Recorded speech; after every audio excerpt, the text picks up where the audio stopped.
আগামীকাল Asia cup 2025-এর super ফোরে আসছে দারুণ এক লড়াই ভারত বনাম বাংলাদেশ। একদিকে ক্রিকেট দুনিয়ার মহাশক্তি ভারত দারুণ ফর্মে ব্যাটে বলে দাপট দেখাচ্ছে একের পর এক, এখনো অবধি আনবিটেন।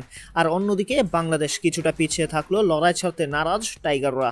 কিন্তু সবচেয়ে বড় খবর, বাংলাদেশের হেড কোচ ফিল সিমন্স জানিয়ে দিয়েছেন ভারতকে হারানোই হলো বাংলাদেশের মেইন টার্গেট। ফিল সিমন্স আরও জানিয়েছেন বাংলাদেশের তারুণ্য নির্ভর ব্যাটসম্যান আর স্পিন আক্রমণ একেবারে চ্যালেঞ্জ ছুড়ে দিতে প্রস্তুত ভারতের টপ অর্ডারকে। ফিল সিমন্সের কথাই কি সঠিক হবে, নাকি অন্যদিকে অভিষেক শর্মা, হার্দিক পান্ডিয়া আর গিলের ব্যাট থেকে ঝড় উঠলে বাংলাদেশের বোলিং আক্রমণকে একেবারে উড়ে যেতে হবে?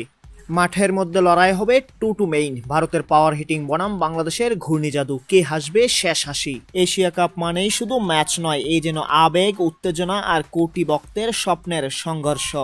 বাংলাদেশকে লিখতে পারবে নতুন ইতিহাস, নাকি ভারতের দাপটেই চলবে সুপার ফোর? কমেন্টে জানিয়ে দিন আপনি কাকে সমর্থন করছেন এই মহারণে।